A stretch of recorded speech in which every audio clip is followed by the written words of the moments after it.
Good evening, everybody. We are going to do the pledge. Following the pledge, we are going to do one moment of silence, and to really honor the life and the legacy of Pope Francis, who passed away, I guess on Monday early in the morning, and a real wonderful leader of the Catholic community, of which we have a very large Catholic community here in Ossining. So we will do that, and then we will start the meeting.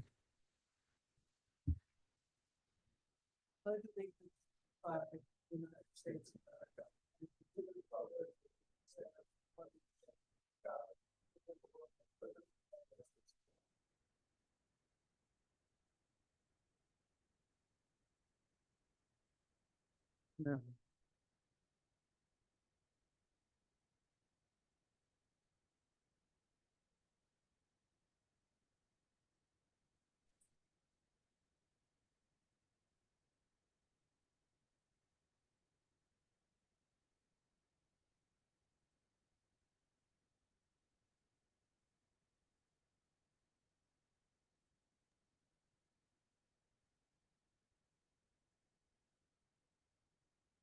Okay, thank you, everybody. I think a great loss around the world. Um, so that is one thing. On, I think, a brighter note, although I think his life was actually quite enlightened. It's Arbor Day. The village, in honor of Arbor Day, had the youth bureau, members of the Youth Bureau 3 to be exact, and just some wonderful kids from our after school program.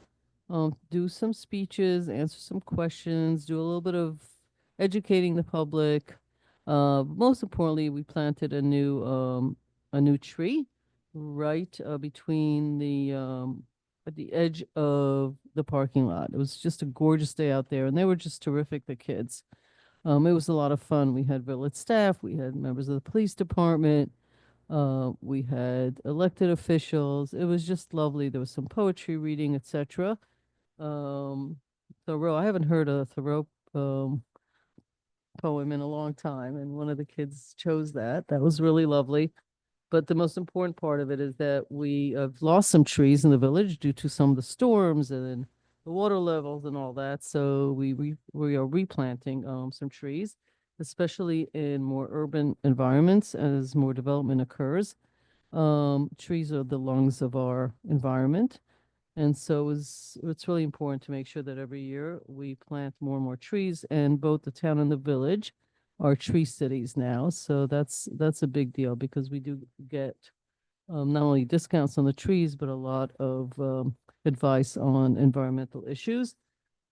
Going forward, I don't think there are announcements from the trustees. You got something? I'm sorry. Oh, so let me just, on behalf of all of us, a few reminders. Very busy upcoming Saturday here. We have one of the biggest fairs and events in Ossining is Green Ossining's Earth Day event from 10 in the morning till 6 o'clock at night on Saturday. Um, so come with the family, enjoy. My husband and I go every year. My kids used to go to it every year. It's going to be a blast. There's education, there's food, there's entertainment, all sorts of education opportunities, etc. In addition to that, the fire department has the official title is recruitment and retention. It's not just in Ossining, it's throughout the area.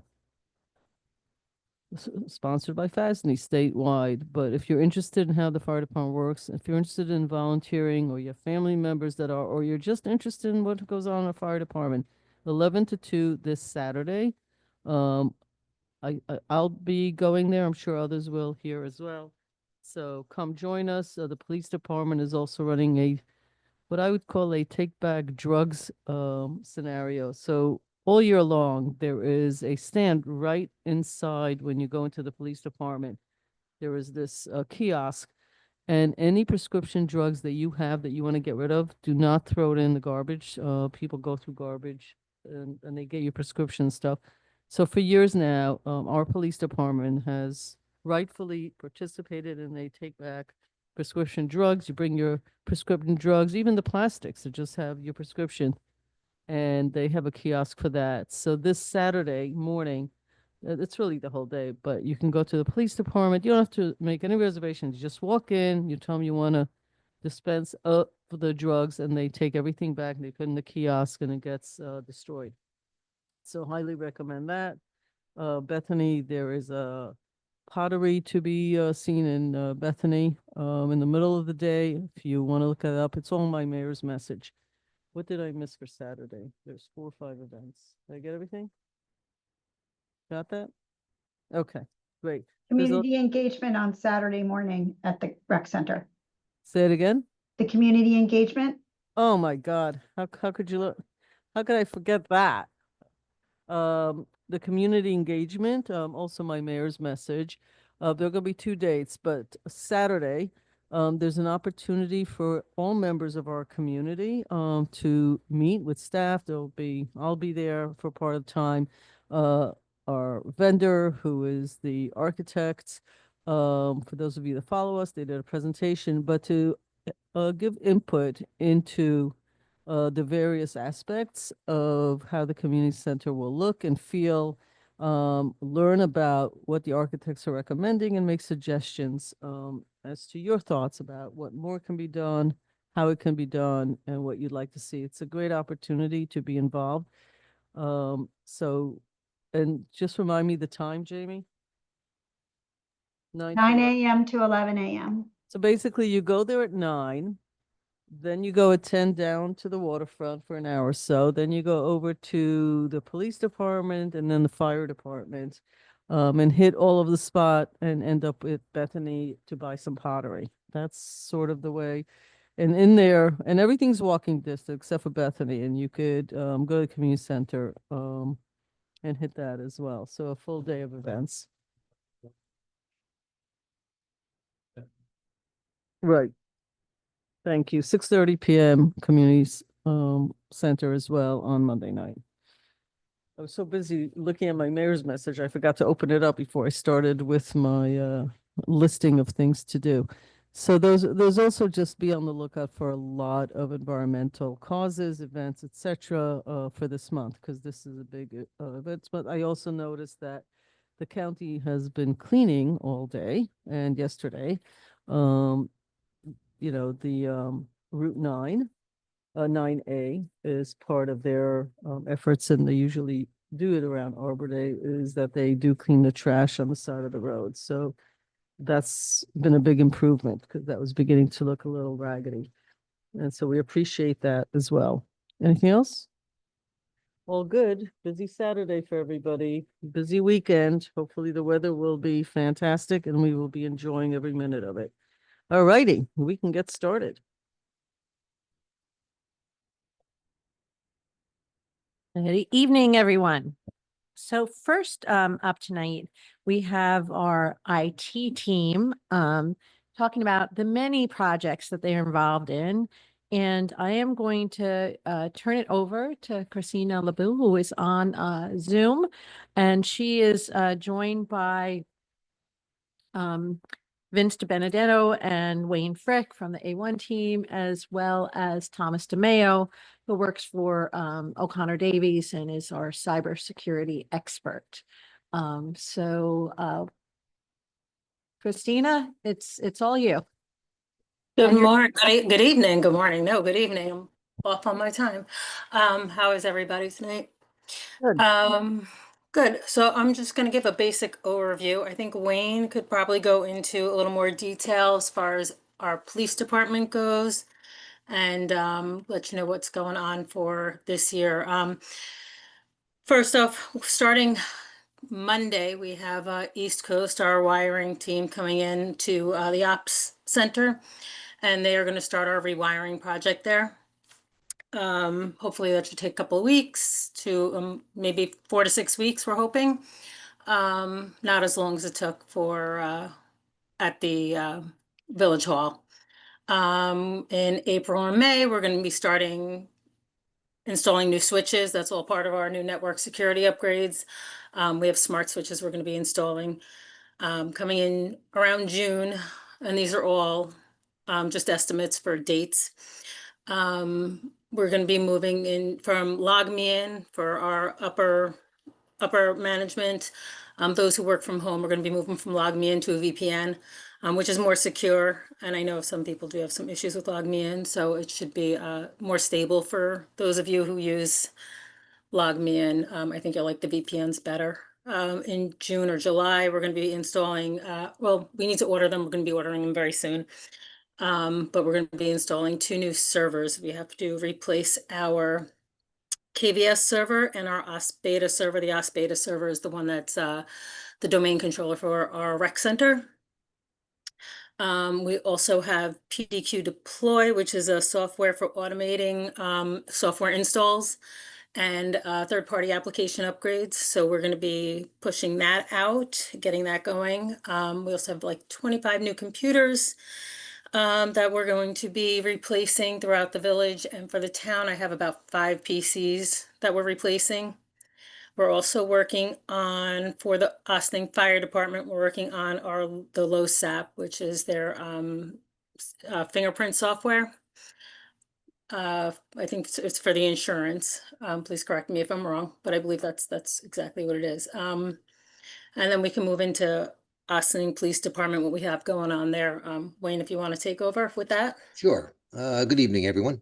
One of the things the police have been using an RMS system called Impact 2, which is 20 years old and amazingly still surviving, but it's time to replace that. And excuse me, the police department is moving forward with a vendor by the name of Motorola, which will handle the RMS in their VCAD system.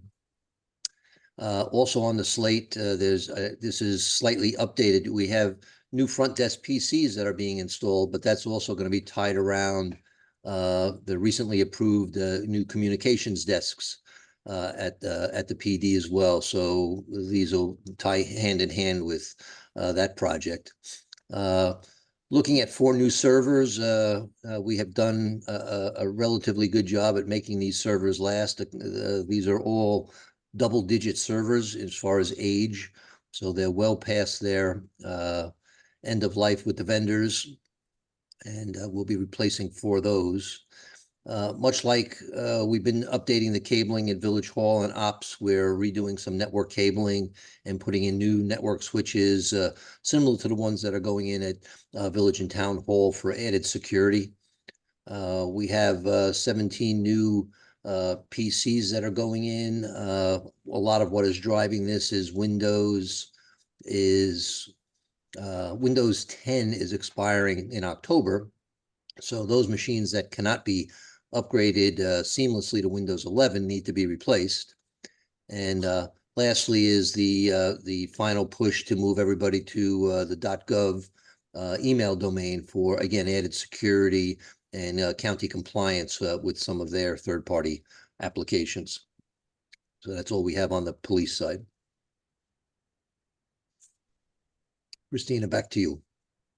I was going to turn it over to Thomas to talk about Okay. the security side of it. All right, sure. Sorry, Thomas.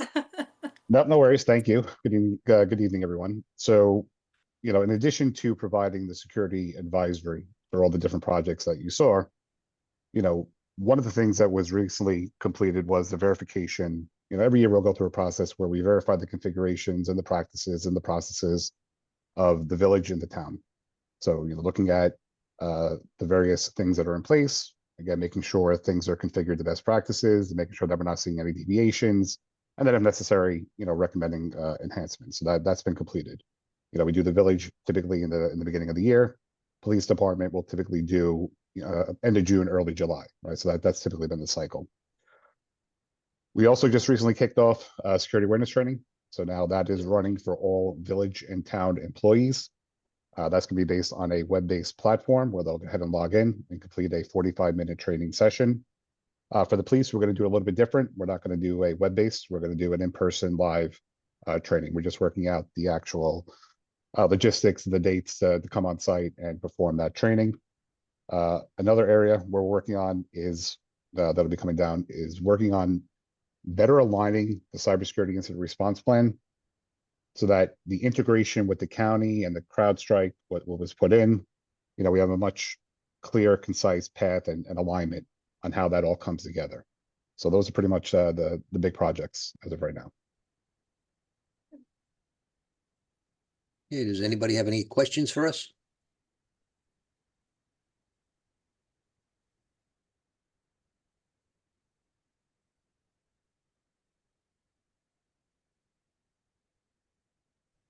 No questions, but something that would be helpful, I think, is just a written summary, because there's a lot of detail there in all the different projects that are going on.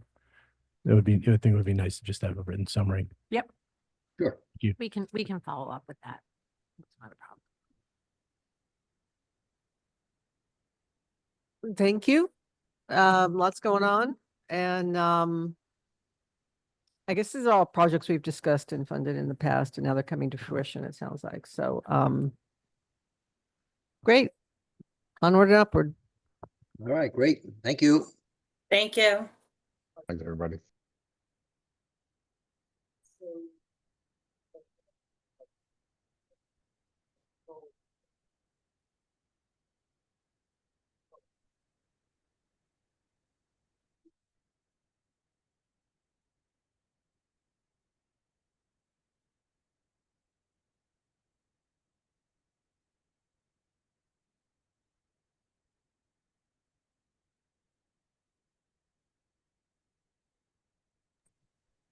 Thank you.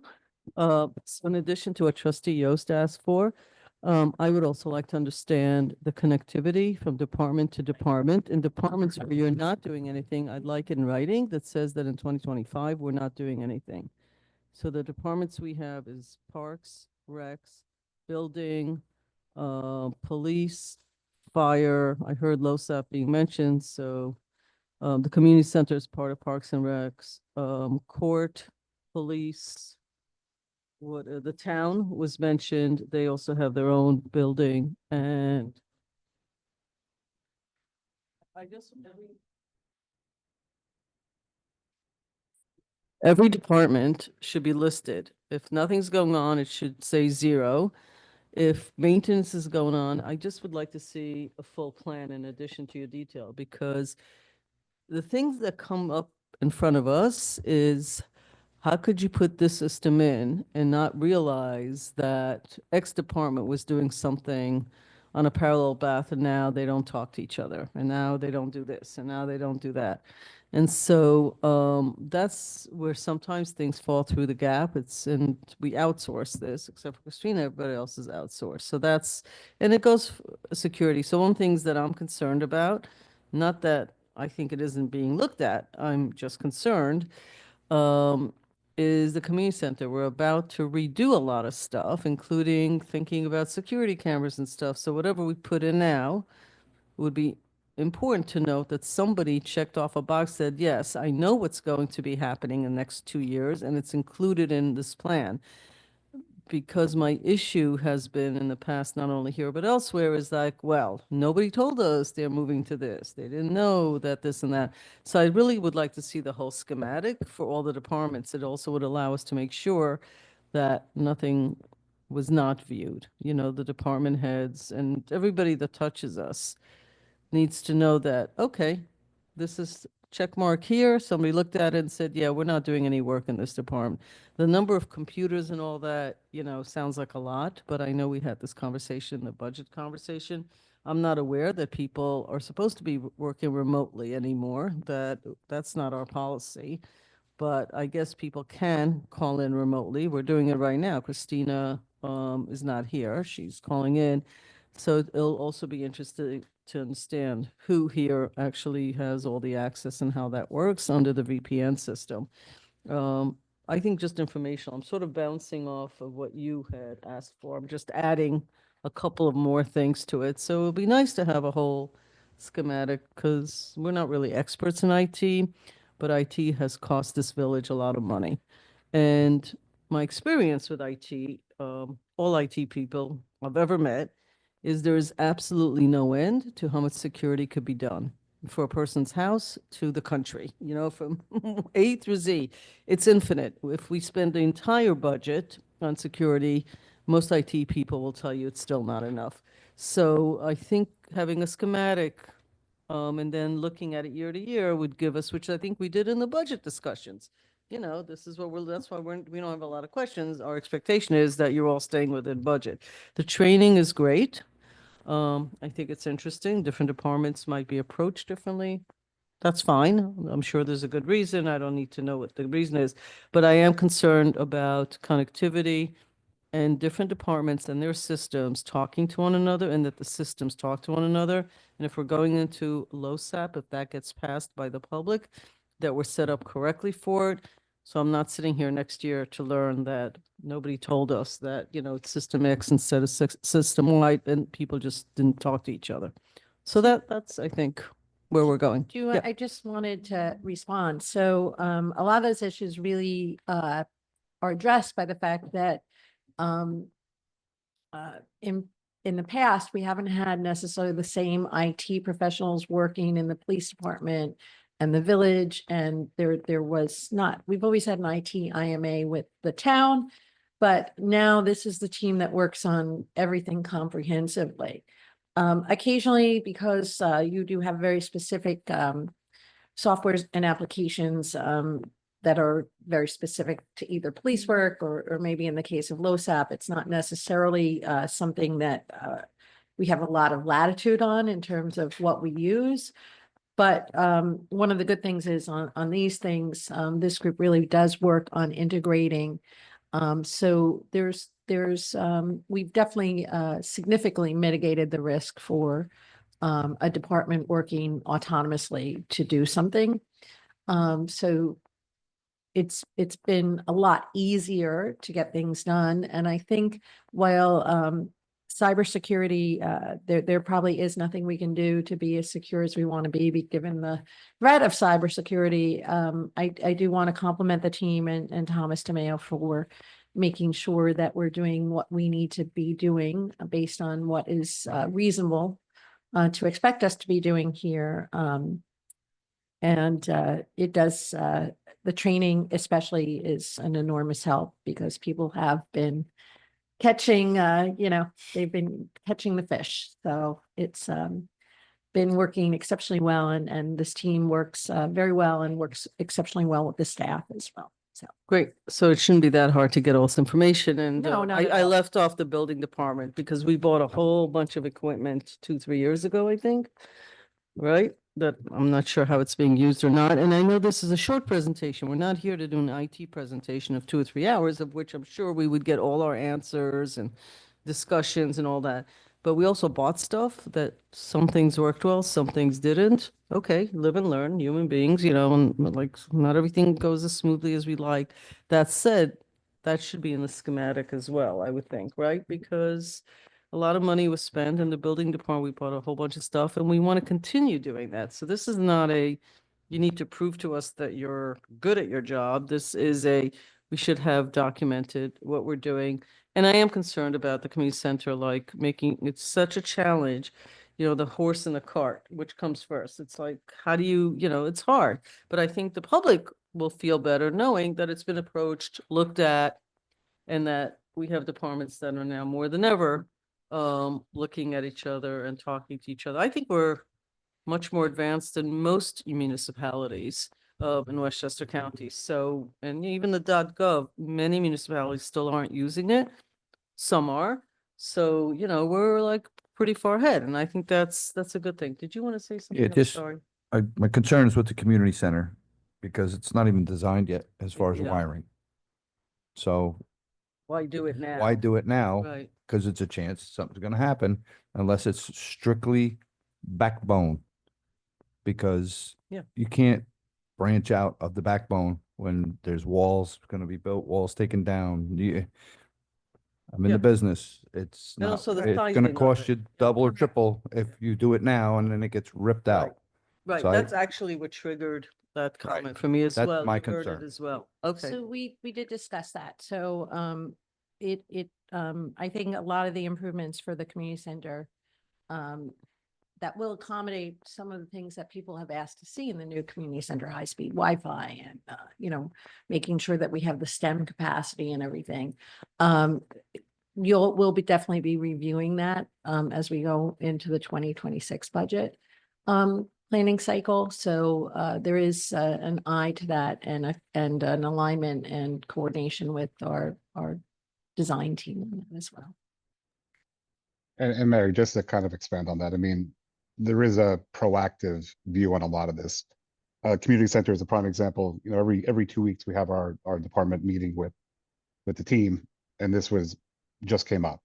So typically where I come to the equation is, you know, once we know about these types of activities, we try to get ahead of it so that when something is designed, you know, whether it's operational security, you know, it's factored in upfront. And that's also true now for any vendors that will handle data or processes on behalf of the village. You know, we'll facilitate the due diligence up front to make sure too that, you know, they're not going to become the weak link to the village or the town. All right. You know, the other thing I do want to mention too, because we don't talk about it as much because we don't see it as much, but in planning for the water treatment plant, cybersecurity was of utmost concern. So Thomas spent a lot of time with the IT team, but with the water department as well, and Andy and the design engineers looking at the security systems for the SCADA system and making sure that as we go forward, and those are things that we're constantly looking at. And if there are sometimes at the federal level free services that can also double check, but contingent on being available, we will be exploring those as well. Great. Okay, we're all on the same page here. Last comment and footnote, no response needed. The board can't be put in position in 26 budget that everything was set up and now we have to approve millions of dollars of new things. So, you know, budget has to be top of mind and IT can cost a fortune. So I'm counting on the whole team to be mindful of that as well. Okay, what do we have next? So Thank you all. Thank you. Next, every year, Marilyn Geraldo, who runs our Section 8 Housing Voucher Program, presents the administrative plan, and she is here tonight via Zoom to discuss that. It was posted on April 18th, and she'll take us through the plan and the ramifications. Thank you, Marilyn. I saw her. Where is she? Oh, there she is. She's there. Okay. It's right here. Can you hear me well? Yes. evening, Thank everyone. you. Yes, very nice. Okay. Thank you for being here. It is a pleasure to gather with the committee members and stakeholders to advocate for discuss an important matter that affects many lives in our community. The administrative plan of the Public Housing Authority. This document is essential in guiding our efforts to provide families with fair and equitable housing assistance. As we discuss this, it's vital to recognize that the administrative plans serve as a blueprint for how we conduct our program with framework from the U.S. Department of Housing Urban Development, as we know as HUD. By sharing our plan for the community review, we foster transparency and accountability, ensuring that our actions align with the needs and values of our community. Our plan contains crucial information on how we select applicants, issue vouchers, and our unwavering commitment to preventing discrimination. We acknowledge that our community is diverse, and our mission is to meet all families' needs. Clear and well-defined policies are essential, especially when determining family structures and setting fair admission criteria. Moreover, we strive to consider factors like criminal history in a way that encourages inclusivity and supports property owners in providing housing options, particularly in the areas where affordable housing is limited. It is important to emphasize that our commitment extends beyond providing housing assistance. We believe that every family deserves to be treated fairly and with dignity. Our process for setting reasonable rent payments, determining payment standards, and evaluating families' income and size are designed to be clear and accessible. We welcome families to voice their concern through informal reviews or formal hearing, as we believe open communication is crucial for continuous improvements. We must adapt to the recent legal update as we approach significant changes. The Housing Opportunity Through Modernization Act has brought into important changes with new regulations that took effect January 1st, 2024. While we have encountered some delays in compliance, we are making steady progress. One of the notable upcoming changes is our preparation for the new Housing Informal Portal. HUD has issued Notice PIH 2024-38, which outlines provisions under the HUDMA at our Public Housing Authority must adhere by July 1st, 2025. Additionally, we have paused enrollment in the Earned Income Disregard Program as December 31st, 23, and implemented new authorization forms starting February 1st, 25. Our income review process will also be updated to include new exclusion and use third-party verification to enhance our service. These updates allow us to strengthen our program and better serve our residents. We will maintain open line of communication with HUD to stay updated on new developments and ensure we meet the necessary standards. As we progress, I encourage you to engage in open discussion and share your thoughts. Your input is valuable as we work through this process together. Our collective responsibility is to ensure that administrative plans reflects our mission to improve the life of everyone in our community. For those interested, the updated plan will be available for public review at the village website for 45 days. I urge you to read it and provide feedback via email to Section A at villageofossining.ny.gov or by mail to the Village of Ossining, HCV, 16 Crone Avenue, Ossining, New York, 10562. In our following segment, we will also provide an overview of the Housing Choice Voucher Program, critical in providing affordable housing for options for families nationwide. We will delve into fundamental principles and operational details outlined in Chapter 1 through 19 of our program administrative guide. In Chapter 1, this chapter outlines the primary objective that the HCV program, which is operated by the PHAs and funded by HUD. The HCV program aims to provide affordable housing options and assist family in need with securing stable and suitable living arrangement. In Chapter 2, this chapter highlights the principle of fair housing and equal opportunity, emphasizing civil rights and non-discrimination. It details crucial legislation such as the Fair Housing Act and Section 504 of the Rehabilitation Act, which advocate for rights of individuals seeking housing. The chapter also underlines the importance of providing reasonable accommodation for people with disability and enhancing support for individuals with limited English proficiency, fostering an inclusive community. Chapter 3, this chapter defines the eligibility requirement for families applying for the HCV program. It explains the definition of family, outlines the income verification process, and specifies citizenship requirements and Social Security considerations. The chapter also discusses the grounds for denying assistance and promotes fairness and transparency. Chapter 4. This chapter delineates the application process for families seeking assistance and provides comprehensive guidance for managing application and waiting lists. It emphasizes the need of fair housing practice during the selection process and advocates for transparency to build trust with the community. Chapter 5 focuses on the importance for clear communication. This chapter discusses the transitions families undergo as they navigate the housing program. It underscores the necessity of informing families about their rights and responsibility, as well as the complexity of the program. Additionally, the chapter outlines the assistance available to help families effectively manage their housing experience. Chapter 6 has two chapters. It's Chapter 8, which is the current that we're following now, and then Chapter 6B is what introduced the health map. So Chapter 6A explains how to determine families' annual income accurately and identifies specified types of income, exclusion from financial assessment, and related to housing assistance. Chapter 6B, HOPMA, focus on family access, detailing what we can exclude from income, calculating, and how to evaluate included assets. This chapter also discusses adjusted income and the various deductions the PHA might permit.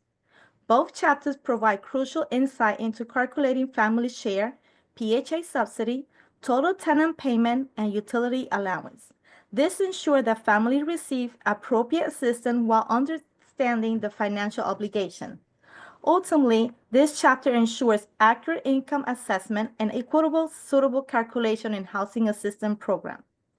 Chapter 7. In this chapter, the PHAs outline the process for verifying family eligibility within the housing assistance program. The chapter is divided into two sections. Chapter 7A emphasizes key aspects of the eligibility verification process, including the necessity of obtaining written consent from families to safeguard their privacy. The PHAs are committed to covering verification costs and promoting exclusivity. Special considerations and adjustments for individuals with disabilities. A comprehensive overview of the verification process addressing families' information, income, assets evaluation, and mandatory deduction, all adhering to strict record-keeping protocols. Chapter 7B highlights verification method in light of recent legislation, specifically HUTMA Section 102 and 104. It includes ongoing procedures are designed to maintain compliance into the established deadline. A structure that mirrors Chapter 7A, ensuring consistent with record-keeping practicing. The main theme of these chapters emphasize transparency, collaboration, and inclusivity with the housing assistance framework. Chapter 8. Chapter 8, as an apple, discuss the importance of the Housing Quality Standard HQS. For families participating in housing assistance program, key points include the transition to new inspection standard on the Inspire will be effective on October 1st, 2025. Current HQS regulation will remain applicable into the date. Inspection requirements stating that all units must pass HQS inspections before lease approvals and will be subject to inspection every 24 months with additional inspection as needed. An emphasis on rent reasonableness, whereby the PHAs will ensure that rent-assisted units are fair compared to similar non-assisted units. Chapter 8B introduced the national standard for inspection of real estate on the Inspire. This segment includes building on HQS while fostering the families using Housing Choice Voucher and project-based vouchers. The establishment of Inspire required that address urgent liability needs. Details inspection process for units failing to meet required standards. The rent reasonableness conducted by the PHA. In conclusion, these chapters reinforce the critical role in ensuring that quality housing and fair rental practice are upheld for families utilizing Housing Choice Vouchers. In Chapter 9, this chapter outlines the requirements for families seeking assistance from the PHA. The key criteria include the housing unit must meet eligible standards. The unit must undergo and pass inspection adhering to quality standards. The lease must incorporate the tenancy addendum and receive approval from the PHA. The rent charge must be deemed reasonable. Property owners must comply with eligibility criteria and have no conflict of interest. For first-time renters, the rental contribution cannot exceed 40% of the adjusted monthly income if the total rent surpasses the payment standard. These guidelines ensure an equitable leasing process for family needs in assistance. Chapter 10. This chapter examines the HCV program portability feature, which enable families to relocate to different areas while retaining their voucher assistance. It emphasized the significance of flexible housing options, which allow families to pursue improved opportunities in various locations. Chapter 11, Family Income Composition Review. This chapter outlines the PHA's process on reviewing the family's income and composition following HUTMA regulation. It is divided into two sections. Chapter 11A, Annual Reexamination. PHA must conduct yearly assessment to adjust the level of assistance based on the family's specific needs. Interim reexamination. Family must report any income or household size changes to ensure the benefits remains accurate. Recalculating family share and subsidy amounts. This section explains how adjustments are made to family contribution and subsidy amounts to promote fairness and assistance distribution. Chapter 11B. This section continues to delve into the reexamination process, adhering to HOPMAC compliance, covering the annual reexamination. Regular checks are essentials for maintaining accurate records. Interim reexamination. Family must report any relevant changes to stay in compliance. Recalculating family share and subsidy amounts. This ensures that contributions are fair, reflect current circumstance. Non-interim reexamination transaction. These parts address scenarios where no income change. Both scenarios highlight the importance of keeping family information current to ensure fair assistance and safeguard privacy and rights. Chapter 12. The chapters detail the family responsibility within the HCV program, focusing on compliance with the lease agreement and active participation. It encompasses three main areas. Reason for ending the assistance. This section outlines the various circumstances that may lead to the termination of assistance by either the PHA or the family. How the PHA managed termination. This section explains the process involved when the PHAs consider ending assistance and the options available for families. Ending tenancy by the owner. This section delineates the conditions under which the landlord may terminate the rental agreement following HUD regulations. Chapter 13. Responsibility of the property owners in the HCV program. This chapter adheres the obligations of property owner participants in the HCV program, organized into two primary sections. Honor roll. This section details the landlord's rights and responsibility, including the necessity of tenant screening and maintaining safe, clean properties. HAP contract. This part focuses on the relationship between the property owner and the housing assistance payment HAP contract, emphasizing in the importance of adhering to program regulations. This overview covers the critical aspect of the HCV program, from family responsibility to landlord's obligations, contributing a well-functioning housing assistance system. Chapter 14 of the HCV program documents address program integrity with PHA. It emphasizes the importance of establishing trust and accountability through two critical areas: preventing, detecting, and investigating fraud. This section outlines the strategy employed by the PHA to identify and resolve issues related to fraud and abuse within the program. Corrective measures. This part discusses potential penalties and actions designed to foster culture, integrity, and accountability. Chapter 15 focuses on the specialized type of PHAs that assist families using HCV, particularly those with disability and unique housing needs. While general HCV rules remain applicable, the chapters offers valuable guidance on accommodating various housing situations. Chapter 16. The operational framework of the program is detailed across 9 key sections. 1 is the administrative fee reserve, manage the administrative funding. Program standards and schedule, regular payment and utility standards update. Informal reviews and hearing, procedures for hearing, particularly concerning citizenship issues. Debts to the PHA, methods for recovering outstanding debts owed to the agency. CIMA, an overview of the Section 8 Management Assessment Program score.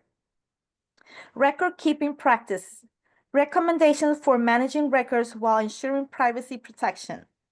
Lead levels reporting, monitoring children who receive HCV assistance and have elevated blood lead levels. Funding determinations, process for evaluating adequate funding levels. VAWA compliance, ensuring rights and protections for victims under the Violence Against Women Act. This chapter underscored the significance of effective management and adhere to regular standards.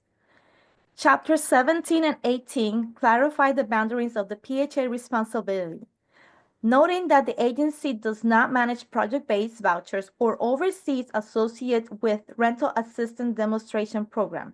Understanding this limitation is crucial for clarity on the agency functions. Chapter 19 adhere to special purpose vouchers funded by the Congress with the Housing Choice Voucher. These vouchers target specific groups with distinct needs, ensuring that they can access housing. It is important to note that the PHA does not manage these special vouchers, which differs from the general HCV program it's administered. The Housing Choice Voucher Program helps families by providing essential support to stable housing. This program removes barriers from finding safe and affordable homes that helps families grow. Focusing on fairness and inclusivity shows our commitment to building better futures for everyone. I appreciate everyone's participation in this important cause. Your dedication is inspiring. Together, we can significantly impact the Housing Choice Voucher Program and improve the life of those who depend on it. Let's continue to work together, share ideas, and push for changes that will benefit our community. I look forward for working with you as we aim to a future where everyone can access safe and affordable housing. Together, we can create changes we want to see. Thank you once again for your commitment, and I look forward to hearing from your feedbacks. Thank you. That was detailed and Yes. appreciate that because we don't often get information. People don't really understand this program as much as we'd like them to. And Austin has its own office, which is also another rarity in Westchester County. So we appreciate, Marilyn, all the work you and your team are doing. I understand that there is consideration that your office might move to maybe a better community facility at the newly enhanced community center, which might, I hope, would be a good thing for the community and for your team. Let me go and see if people have questions and comments, and we'll start to my left.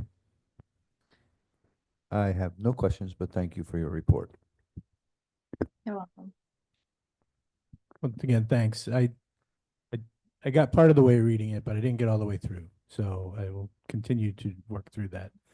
It's a long document.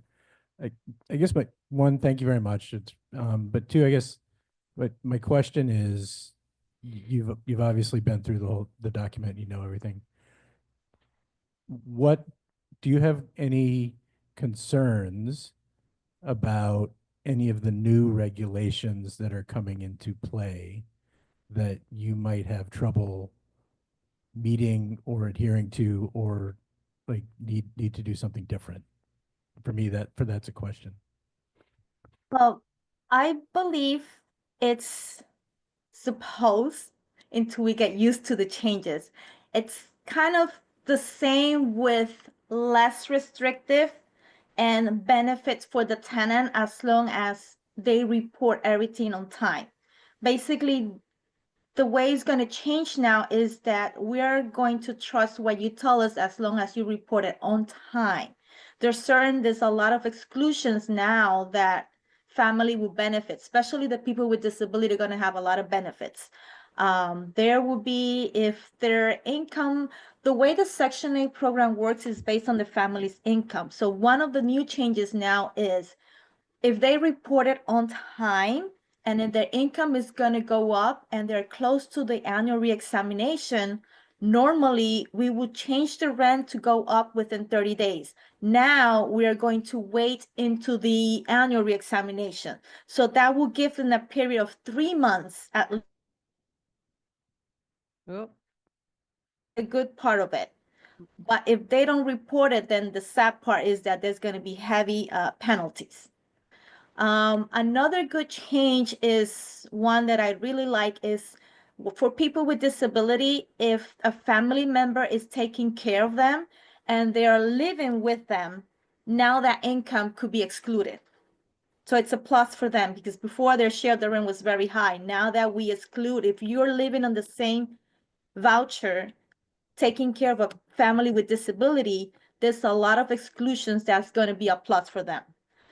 One part that we might have some trouble until we get adjusted is for the assets. The part of the assets now, a person coming from the waiting list for the first time if they have, I don't know the exact amount because every year will go up, but it's close to $100,000 in assets, they will not qualify for the Section 8 program. They will not get a voucher. Before, there was no limit. Now there's a limit coming to the program. Those are the ones that really kick in very quickly that I could remember. This over 800 pages in this new administrative plan. And I went over 3 times in a period of 2 years because they continue to do changes. And at this point, it's like, okay, which one is the one we have to follow? So by July 1st, I will have it all lined up specifically. The next one is for October 1st, the inspection. The way we look at the inspections is going to be based on four different levels, which is the Inspire, which is low, moderate, severe, or life-threatening. Those life-threatening before used to be something as a smoke detector or carbon monoxide that had to be in 24 hours. Now they added more stuff to it. There's more strict on that part, the part of the inspection. But at the same time, if there was something simple that could wait, that is not immediately, we could just give more time to the landlord to fix it if it's low level.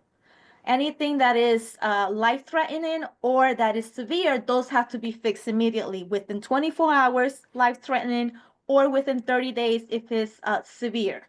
So it's the way we're going to look at the inspection. We're just kind of like bringing it a little bit down, but without making that the apartments don't pass inspection because the landlords will not do repairs. So that's not the point. It's just putting it a little level down, classifying how bad, why did it fail and how bad it is so that we could give more time to the landlord or be more strict.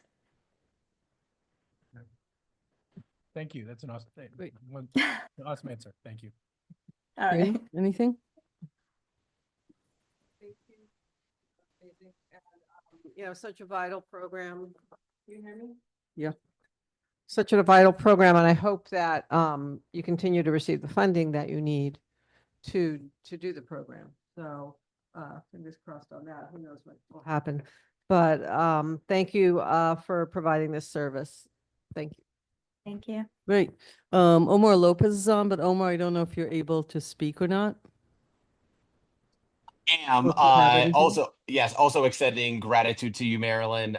No specific questions for me, but I also know that the accessibility that you provide both in content and in language access, being able to provide so much of this information in Spanish as well, is a huge benefit to our community. So muchas gracias por eso.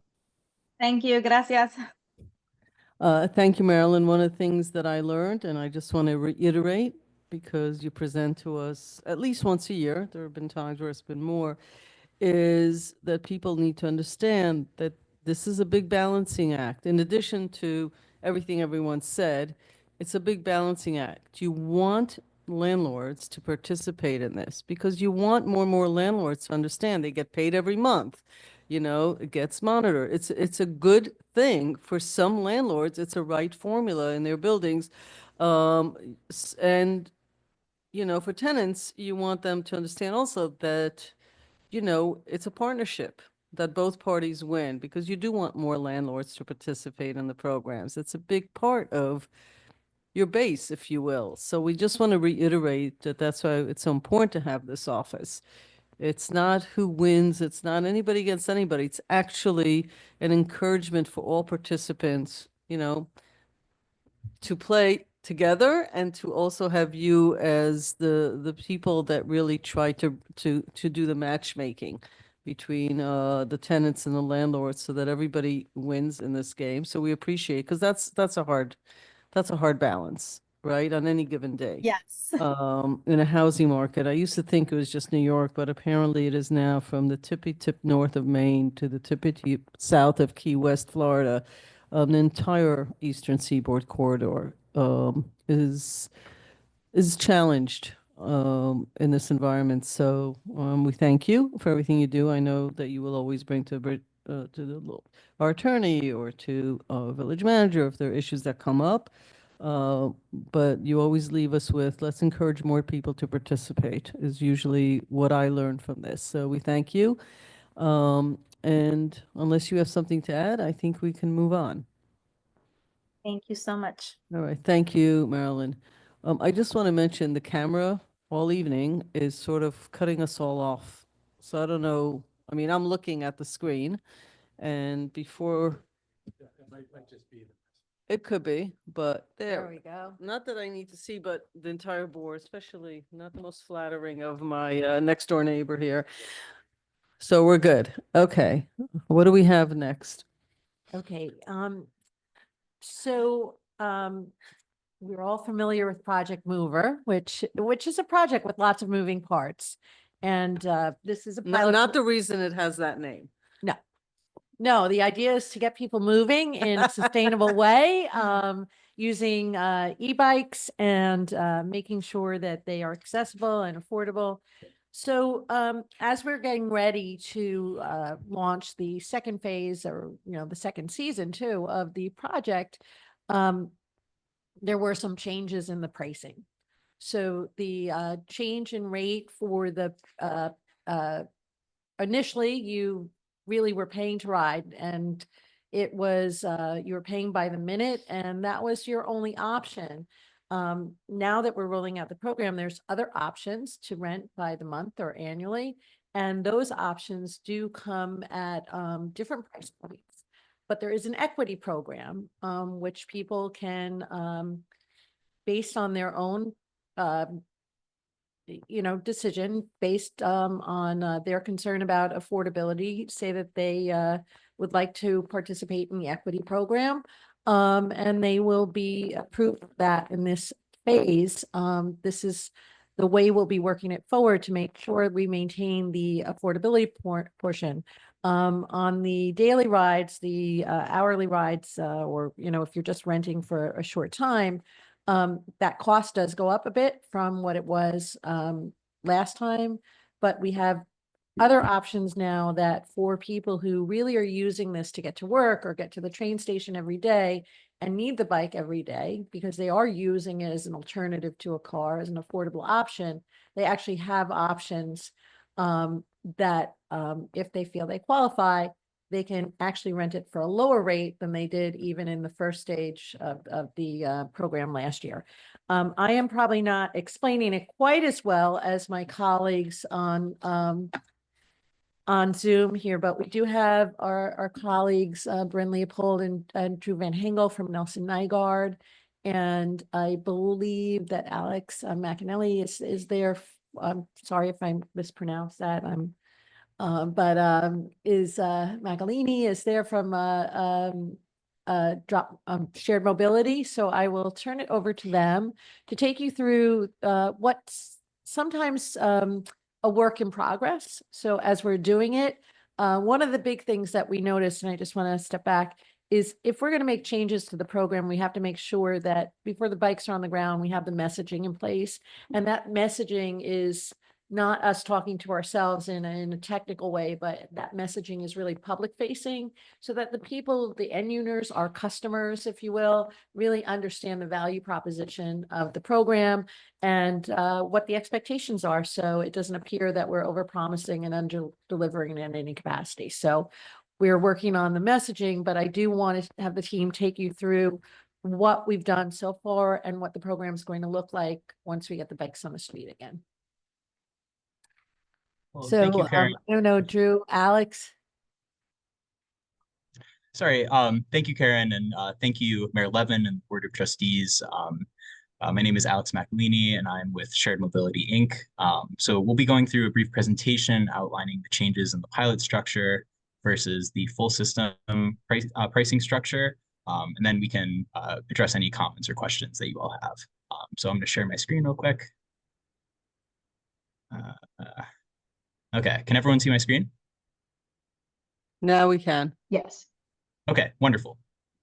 Okay, so first we'll start off by just a quick refresher on the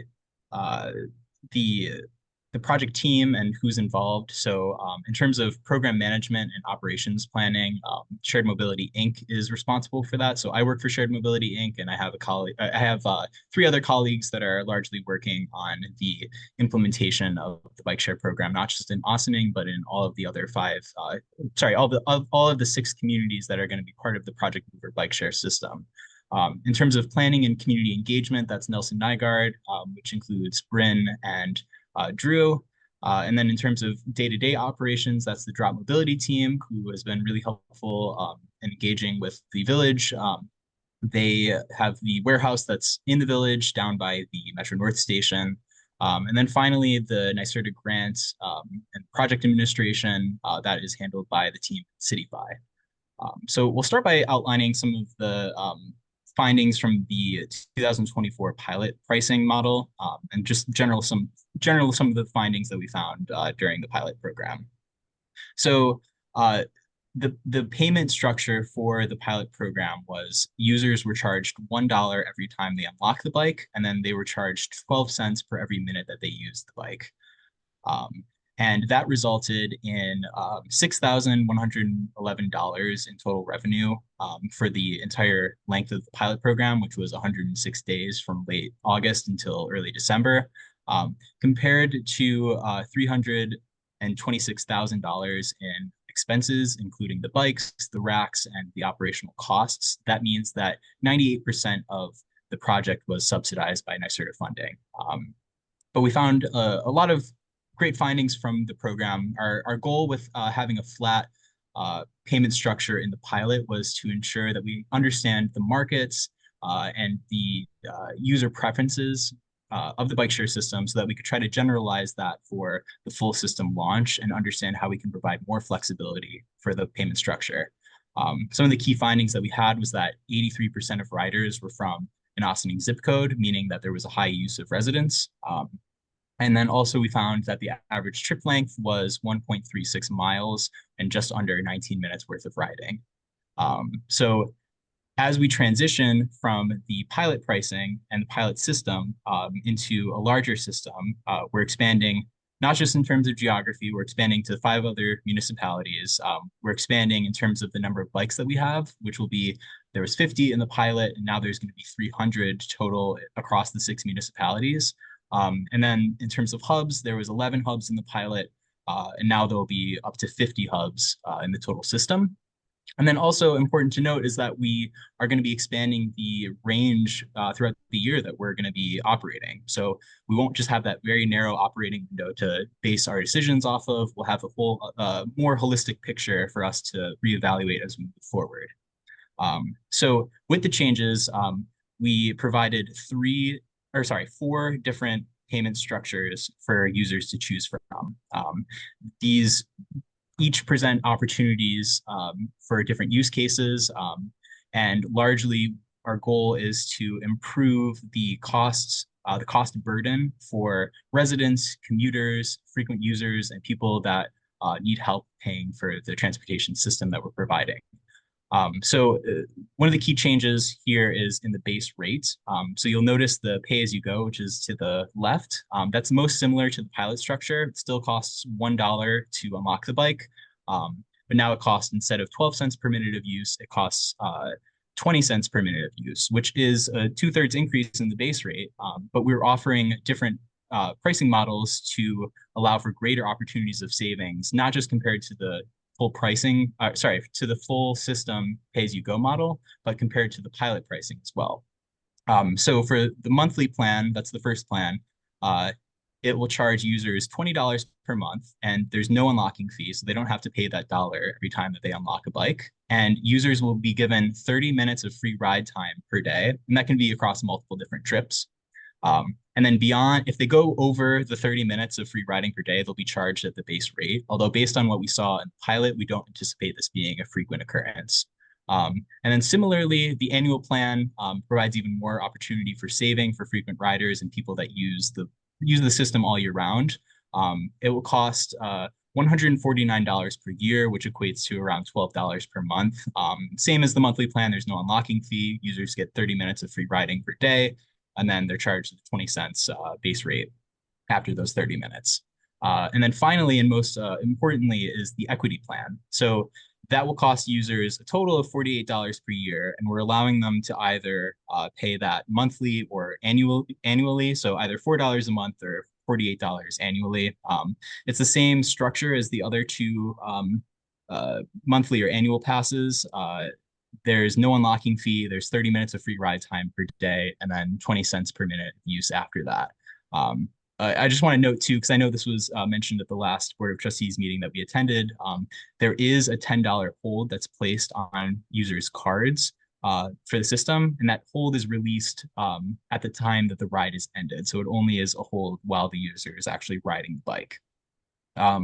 So I'll expand a little bit on the equity program details. So our goal with this equity program is for anyone that needs help covering the costs of transportation to be eligible and to receive this equity plan. Now, our general guidance on who is generally eligible for this is for people who have a household income below 60% of the area median income or enrolled in any of the listed government assistance programs. But as Karen mentioned, this is self-reporting. So for example, a one-person household that's at 60% of the area median income in the village of Ossining is earning $65,000 a year. If someone earns $70,000 a year, but reports themselves as eligible for this program, we will absolutely capture them in that program. And there's no way for them to verify or us to verify. We want to catch as many people as possible in this program. And the enrollment process is very simple.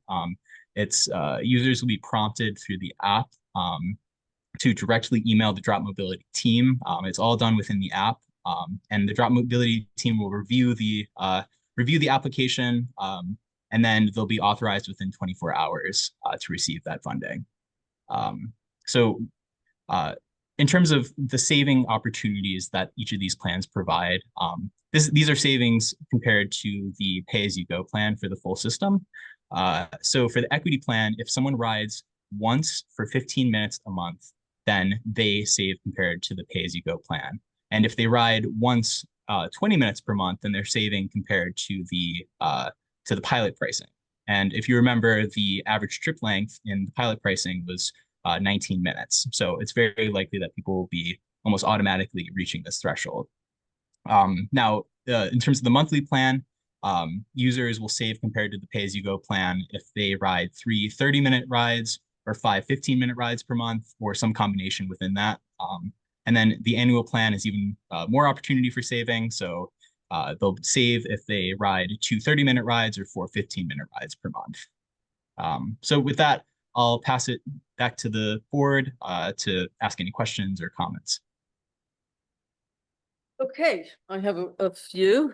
Thank you for that and for making some of the adjustments from the last time we met, Bob. I see you. Oh, yeah. Microphone. So questions, your plans are saying annual and your equity is paying $4 a month. What do you consider annual? 12 months? The bikes are only available for how many months out of the year? Well, our goal is to operate year round. So that is that's the current plan. Obviously, that'll be contingent on what the board decides, because it's going to be different by municipality. But we currently have the intention of operating the system year round. So right now, they're only available 4 months out of the year. As of the pilot started last year, it was 4 months, correct? Yes, it was from late August until early December. So if it ended at the same time, then that would be what 6 months, 8 months of total operation. A little over 8. Yeah, so give or take, say 4 months out of the year, we're not using those bikes with the weather. Again, that would be up to each municipality to decide. The operator that we have, Drop Mobility, they operate in multiple different markets, including in the most extreme cases, Vail, Colorado, and they operate that system year round and find that users do adopt the system year round. Okay, understandable. If we adopt 6 months, let's say, how does your annual fee schedule change now? Well, for the equity plan, it's $4 per month or $48 per year. So that equates to $4 per month. So if that was the case, then we would encourage people to go for the monthly option for that. No, I understand that, but if it's the equity plan and you're asking somebody to pay $4 a month, it's not a lot of money. Thanks. But we're paying for something we're not using for 6 months. If we opt to do a 6-month plan. The annual pass does cover 12 whole months, but I understand where you're coming from in terms of the season of operation. That can extend as long as the village is billing, and we could start So next here's year the thing. or extend later. Yeah. Here's the thing. You guys are telling us how it works. Let me say it differently. It's not relevant to us what happens in Denver. It's not relevant. None of this is relevant to our pilot program. What's relevant when you roll out a pilot is how it is here. It's also not relevant. Let me put it to you this way. If I heard somebody ask me that question, what I would have said is, we will change the word annual to the word seasonal, and we'll make it adjustable to the numbers that is currently approved. When the board in this municipality approves another seasonal that might be 12 months, it will still qualify, and we will have to come back and discuss the pricing. We're not like here to roll out a national program. That's not the role of the village. The role of the village is to think about its community. And so I think the question might be, should we just simply change the word instead of having a discussion about what annual is in this context? If you would consider changing it to seasonal, the season might today be 6 months, tomorrow might be 7 months, it might be 12 months another.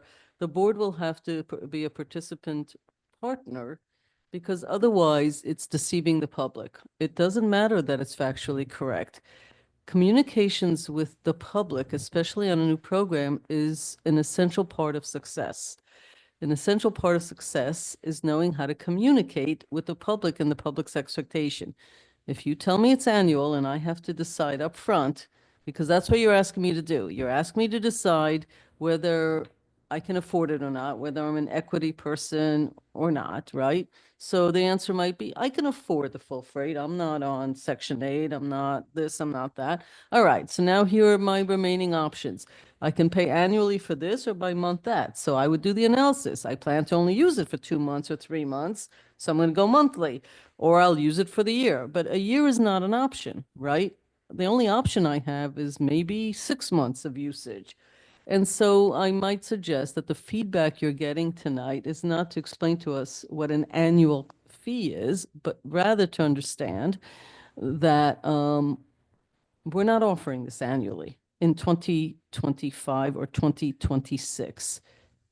And we don't plan to vote on it until the team, our staff, comes at a work session and says, hey, board, we think this program could be 12 months. You're going to have to make decisions about the pricing, and then we'll communicate that. So I think you're being asked to take into consideration that this is not an annual program at this point in time, and we don't plan pricing for what might happen, and we certainly don't plan pricing on what happens in other communities. I would suggest that the town of Ossining has the same issue.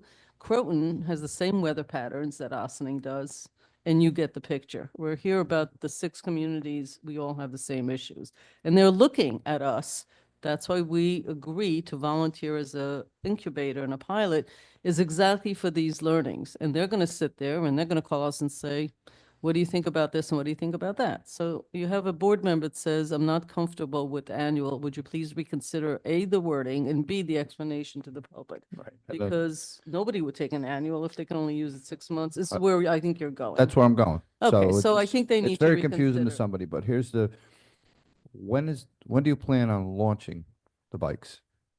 Well, I'll take this. The bike launching is contingent upon your approval of the pricing, and not your approval of the pricing, but your readiness to go along with the pricing as described. So We Yeah, understand we're not understand that, launching but until you do that, but I just want to say it's also an opportunity for you to say at the time when the pricing goes forth, we only want to offer them monthly in the village of Ossining. I mean, Right, I think that'd be that's a very simple understandable. No, solution. he gets that. I get that. Ideally, what would, if, make pretend we're not making this decision, and ideally you'd be launching bikes. What month would you preferably like to launch these bikes? April, May? We'd like to launch in May. Okay, May. So we're 4 weeks away from making a Bob, decision. this thing was supposed to be launched. The reason they're here again tonight is because we're already late. The reason they're here tonight is because in majority, this board was unhappy Right. with the lack of understanding of the pricing scenario, which has been increased by 70% without us understanding or And the timing. participating, and the timing of it, and not explaining to both our staff and the board. And I consider that part of a pilot learning. Like, you know, these things aren't perfect. The first one out always has some give and take, some explanations. This was a learning in the fact that when you talk about programs that are actually designed for, on the basis of equity, that pricing isn't a PS note. So this should have gone out already. We're having this discussion because we won't let the manager sign a contract until we get this straightened out. So I think in fairness, the teams have been working on different plans, different ideas, you know, we're smoothing the edges, right, in partnership here. So we could have had this out probably this week. We're not going to have it out until we're okay, because pricing in a program that was designed around equity and around affordability, I don't know if I would even use the word equity, to be honest with you. I think it's not actually accurately used here, but an affordability that we promised our community, and I think other communities will have the same issue, is being held up a little bit because of us, because we're trying to work through the edges. So an idea on the table right now is it's not really an annual program. You're not comfortable with that. Let's think of a better way, because communicating that is very important. People should be told this program is a seasonal program. It lasts 7 months. For the 7 months, the cost is, right? That's a seasonality. When that's an idea being thrown at the team right now that the board would like considered, not, you know, and we're not saying the pricing. I don't think any of us were happy with a 70% increase, which is what it was. And I think the staff made it very clear that pricing is a big deal. That's why the board actually votes on pricing. We spend hours on the issue of pricing because it's very important.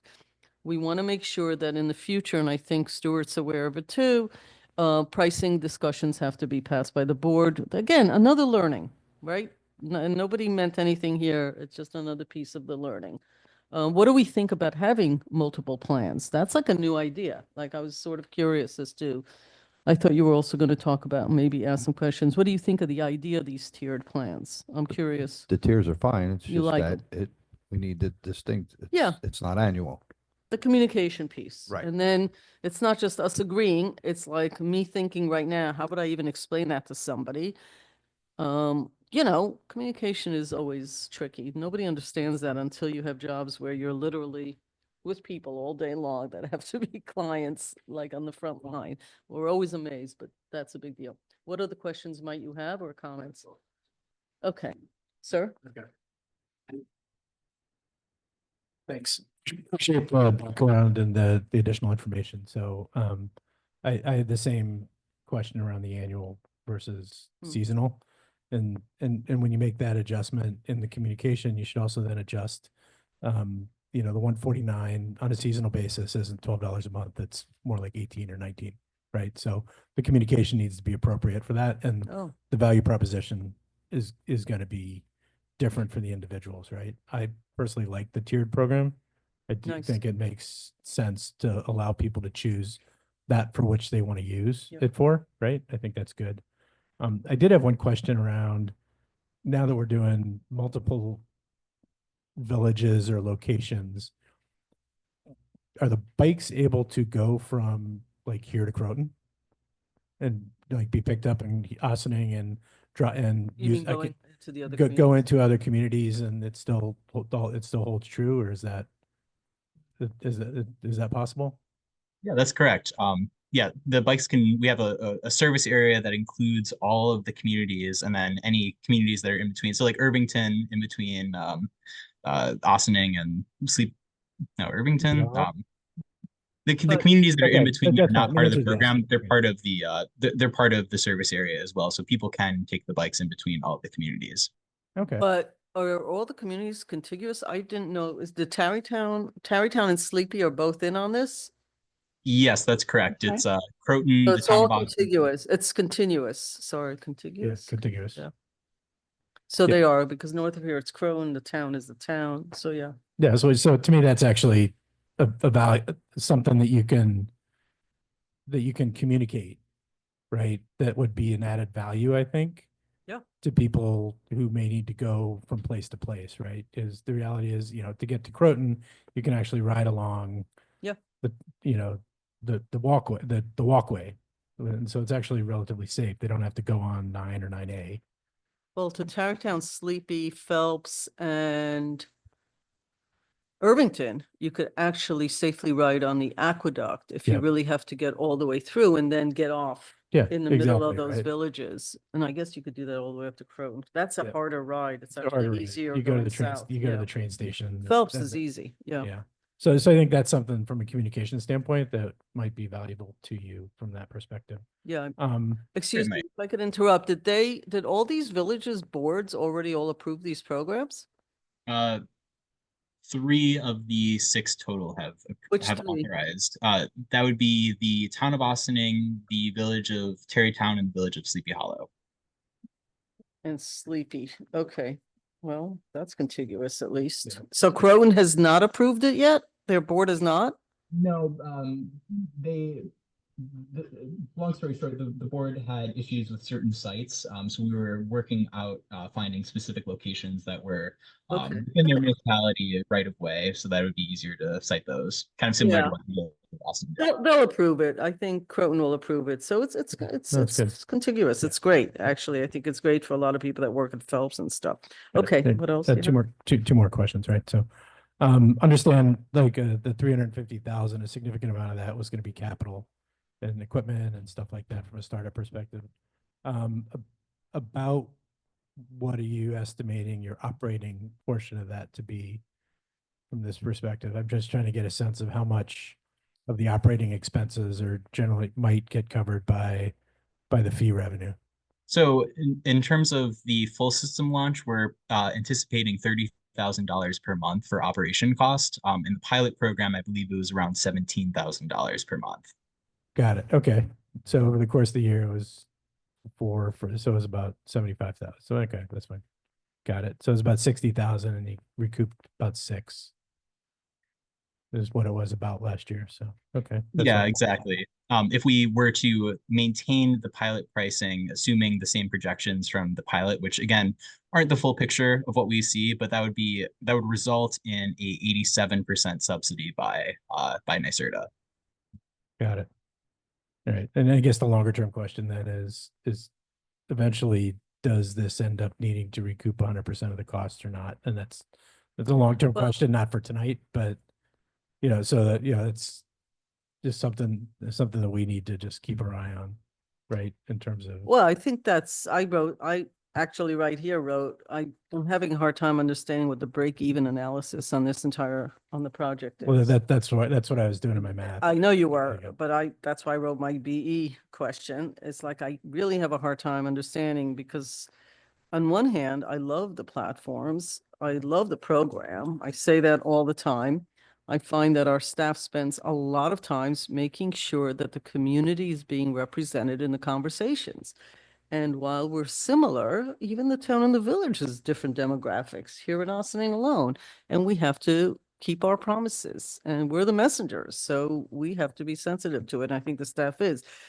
But I'm having a real hard time with the BE point because even with all good intentions, if the worst case scenario, I guess, if 100% of the riders say, it's like a museum, right? The village manager and I discussed it. It's up to you to pay how much you want. The idea that museum uses is that you have a suggested payment and that they count on you to donate.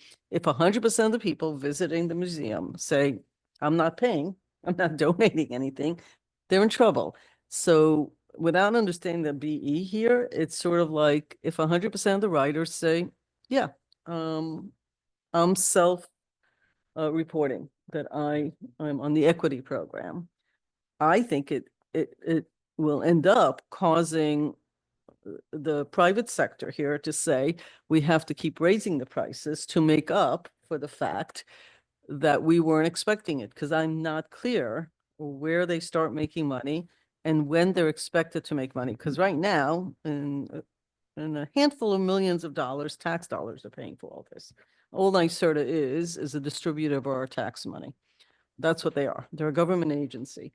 So right now, everything's subsidized, but what was the plan in this? When does it no longer get subsidized, all of this? Currently, the grant funding is for another 1.5 years. Okay, that's not that far along. That's pretty close by. Okay, so, You know, we're kind of talking about this year right now, but it's something for us well, to. it's a year and a half away. Yeah, it's something for us to keep in. Yeah, they're in the gonna have back to of our get minds. sponsors for the bikes. It's gonna be, you know, it's gonna be what it's gonna be. Right. But the But- pricing, you know, the elasticity that they use is sort of, it's great on one hand. Yeah. And I think it is good. On the other hand, we hope that it follows a bell curve that many people say, yeah, I'm paying the full freight. I'm not, I don't need the affordable pricing. I'm supposed to pay Yeah. the right amount. Got it. So we'll see what happens, because I think a year from now, the data will tell us how people will. played this out, Yeah, right? well, so Okay. one last question, sorry, real quick. Do you put a hold on debit cards, or do you actually charge the debit cards if someone uses a debit card? My understanding is it's the same hold. It's people can use credit card, debit card, or cash card for the program. Okay. The hold is just for $10. Everything Yeah. above that's still on your debit card is not touched. Okay, that's fine. I'm just not as familiar with how, just thinking about our demographics again, right? They're, you know, the debit card versus credit. And my guess is that you're probably at the end of the, you know, like to understand how much is debit versus credit usage actually at the end of the season, not now.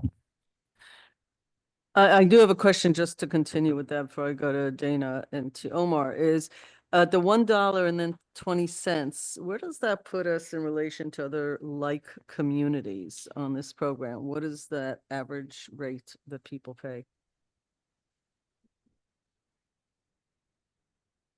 Sorry, are you talking about other communities in New York State? Well, let's stay with New York State, but like communities, Westchester County possibly, I guess Nassau County. Municipality is about the same size. So, you know, and the same demographics. So I think it's like a little bit hard to compare to the bigger cities. Yeah. But municipality is the same size. And I think we discussed this past week too. I don't know Yeah, who I'm supposed to ask on this, so I'm just throwing it out there. I mean, I think the fact is that your trailblazers here, so the peers, to find an average among peers would be very difficult. We'd be happy to come back with a response to this question if Okay, so the question we are going to ask is, we're going to get asked a lot of questions. So part of our questions is to understand. So somebody's going to say, this is really expensive. I want to be able to say, it's not, it's a reasonable amount, even at 20 cents. I'll tell you why I know that. I know that because when we looked at comps, or we're told by our partners in private industry about comps, most places pay X, which is more than 20 cents. I should be able to say that. That's my hope. I do not want to be more expensive than others. New York City, Boston, LA, Aspen, all these places are not comparisons for us, right? So if you could find comps, as we have in everything, then I think that will make it better for us to understand that even at 20% versus 12, we're still very comfortable in saying it's still a good deal in comparison to others. That's why we agree to participate in this pilot. So that would be important for us, because we will get that question, or those comments will be sent to us. So I was just staying with the pricing on that conversation. Dana, and I'll go to Omar after that. No, I think that you guys addressed all my questions. So our season would be from well, probably sometime in May, right? To when? The October? pilot ended on October. December 10th of this year, or of last year, so sometime mid to early December. If you're Okay. going in the same structure as you did in the pilot. Right. We would have, if the board would like to change the length of the season, that is possible, or to make it continuous, but right now, that's. Well, the other thing, it'd be nice So 6 next months. year to do it, to start it, like, it'd be nice to have the bikes out there right now on these, They were supposed to be. yeah. But we're, okay, so, I mean, I worry this is gonna become too expensive for a lot of people. I'd have never taken an Uber, but if you're coming to the train station, it's still cheaper than taking an Uber, I assume. But although somebody who's gonna ride a bike up to the library as opposed to take an Uber is a different kind of person. But that is my concern, and my concern is that the community that needs, lower rate can get it, so I'm looking forward to seeing the data from Yeah, this year. I mean, we can't talk about a program based on affordability and within a year of it rolling out, start having conversations about 70% increases and not being the least expensive. And again, a lot of this is a learning curve. Nobody wants private industry to lose money. That's not why people enter this business. It's not to lose money, not for the village. Village has nothing in it. It's for the people involved in this project. Everybody has a right to make money. We're just trying to balance what we're doing and to make it equitable for real, not just in conversation. I want to go to Omar and then we can conclude. Omar Lopez, do you have any comment, questions? Oh, yes. Okay. So first, if I want to welcome you and thank you for the presentation. I'm curious if you can break down what happens on the back end when someone emails you and says, "Hey, I'd like to be qualified for the equity plan." What happens? So basically, just someone has to give a formal approval in the drop system. So Drop Mobility is the operator. They are the people that are based in the warehouse that's located near the Metro North station. So they will receive a notification on that, and then they just have to go into that person's account and then select manually them as a equity user. So the process is relatively streamlined. It's just there is a person that's actually doing it, so that's why we're giving it the 24-hour response time. And is that a technical issue that couldn't be automated? I don't believe it's a technical issue. It's more we just want to be able to verify that we're not receiving spam for that. But if you did receive spam, let's say a random bot requested equity fares for these bikes, why does that matter? I guess that's a good point. Yeah, I can talk to the drop team about that specifically. Maybe I'm not the best person to speak to this, but my understanding is that they have someone that is dedicated to doing the authorizations. But to your point, it not being instantaneous, I understand how that could be an issue for certain users as well. So I'll raise that to the drop team. For sure. And if there's a reason, then I'd love to hear the reason. But if it's not a technical issue, and then if it can be automated, and if you're not actually checking anything, it's just someone checking a box, then automating it would facilitate people actually using it. And of course, that would increase the number of potential bots that do that. But that to me would be very easy to check. You just see, hey, a bot signed up for the equity plan. Did it ride the bike? Because the bots aren't riding bikes. And so, I think this is like a fake issue potentially, but we'll see. If you can sort that out, that would be great. Similarly, along the same veins, I'm curious to hear about the $10 hold. What's the purpose of that? Well, that is fundamentally, it's just a personal accountability measure so that someone doesn't say go to Walgreens, get a cash card, and then just run away with the bike. Because otherwise we wouldn't have any sort of way for them to return the bike. We want to ensure that people are returning the bikes and not stealing them. So that's why we hold the $10 on the card. Although obviously that still is a $10 bike if that's the case. Yeah. So it's just a measure that we put in place, and that's standard across the industry. Got it. Okay. A little bit goofy, but I understand you got to do something. Um, and, particularly if you're looking to support the unbanked community, I'm, I'm with it. The last thing that I would say is I am eager for this program to exist and for these kinds of options to exist for our community. And I would hope for us to work hand in glove to be able to make it happen. You have the email of our village manager and the rest of the staff. Do not hesitate to reach out, please. These are professionals and they're here to help. Thank you. That's absolutely our intention forward. That's all from me. Thank you. So I'm gonna open up for, first of all, if Karen or Stuart have anything, they're sitting here and there are others on the phone.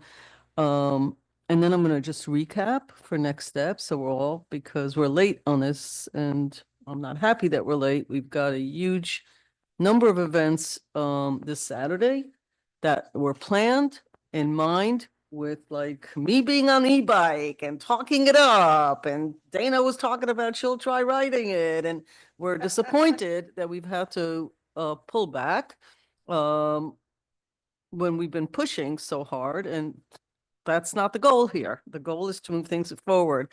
That said, there were some misses here that we're going to learn from, and I think the other communities who listen in on this will also learn from it for their own sake, and I'll recap at the end. But let me open it up to any questions from anybody on Zoom, from the private sector, and our staff as well, both on Zoom and in person. Just raise your hand, and what did we forget? What questions do people have, so we don't have to have another meeting about it with the board? You can have meetings with everybody else, but we only meet every other week in a work session. Any questions, comments? Yeah, Karen, please. I just want to speak to next steps. So Project Mover and I will be at Earth Day, and even though it's supposed to rain, but we'll be there. I'm saying that because We don't maybe it won't discuss rain. I think it'll be an opportunity to talk about this now that we have, I want to thank the Project Mover team for turning around the changes that we asked for earlier this week. The idea that we have a program to provide people with consistent bike use at an affordable rate is embedded in this, so that makes us more comfortable. But I think it's still some of this needs to be distilled into things that we can put on social media, things that we can use to set expectations, the way you would do in any marketing campaign. You certainly wouldn't hand somebody the stack of papers initially. So one of the things we'll work on with the team over the next week or so is really just honing that messaging so that we have concise talking points to talk about the goals and objectives of the project, and the benefits and cost, and different scenarios that you have to rent the bikes. I think as far as like for now, the annual fee, until we decide to go to an annual program, it's somewhat of a moot point, because it's either $4, it's basically $4 a month in the equity program, and I forget what it is in the non-equity program. So we maybe just for now keep it as the monthly fee, because until we decide, if the board decides to go annually, it's really not relevant. And I also think it creates a little bit of issue with if different communities aren't all on the same schedule. It's not really clear to me how that gets communicated. Yeah. If I would think that the communication for this has to be somewhat universal, because otherwise it's going to be challenging. So I think those are details that we need to think through. And the village staff is happy to support this and work with the Project Mover team. But I think the idea of having a communications plan in place for this season, as well as anticipating future seasons and messaging is something that we all talked about. So once that's done, we will share it with the board, and if the board is comfortable, we'll identify a launch date. Great, sooner the better. So you recapped some of it. Just as a general rule, pricing decisions made by Board of Trustees, communications, there should be a marketing budget. I don't think there ever has been one. But there doesn't seem to be a focus on, and it is not fair to expect staff of a village to do that. We're learning, which I didn't really think about till a few days ago, that because we're part of a group of 6, but we're just the first ones out, we also have to be respectful that those boards will make different decisions as well. The thing about New York State is with local governments, they're all different. You may like that because it's very democratic. You may hate it because it's not efficient. It's just the way it is. And I think you have to, when there's private, public partnerships, the more we can do in Spanish, given the fact that it's not just our community, but it is many of the communities, Tarrytown, Sleepy Hollow, demographics, very similar. So haven't heard a conversation about that, but I'm expecting that on the app, something gets done, or that people's phones could, translate, I think, automatically, but that should be also considered. And there are lots of opportunities to promote it. So I think these are all good. So pricing and location are 2 things that belong in the contract, and there are 2 things that weren't and should. The board should also have a say, and I think you brought it up last time, Bob, and where these get placed and when they get removed. The reason is it's not a control thing. We've given up on controlling things many years ago. It is really that we are the neighbors of all the people that use this stuff. We live here, and people will stop and say, I use the bike from wherever. How could you just remove it? And why did you spend all that money pouring concrete and then now there's nothing there? You can't just move things on people in 1 or 2 years of a beginning of something. 10 years from now, when this just becomes a way of everybody living, nobody's going to remember any of these conversations. It'll be what it'll be, like in Manhattan, where everybody just gets on them. But the first 2 to 4 years, Manhattan, it was not clean. It wasn't loved. All the parking spaces that were given up, it was controversial in the beginning, and now nobody remembers when it didn't exist. Even though it's a slightly different program. That's my expectation, that it'll be successful. But to get there, we're just going to have to deal with some of this. So pricing, location is not private industry discussion or decision. It remains to be the BOT till the BOT gives up, and it was in the contract. Location is in the contract. Okay. Yes, I'm All reiterating. 14 are there. I'm reiterating that we were not informed originally, and I want everybody on this team to understand that it's not just the staff saying this, that they say it on our behalf, since everybody's here together. And because this is being recorded, that the public But understands. you've also that these now things- given the authority for the village to have 1 point person to Yes. essentially deal with that issue. Yeah, that we will choose, because this conversation came up. That's my point. It's in the contract. It's just not intuitive in private industry that it's this part of the equation that makes that decision. Usually, Macy's opens and closes its stores where it wants to. It doesn't ask permission, but it's different here.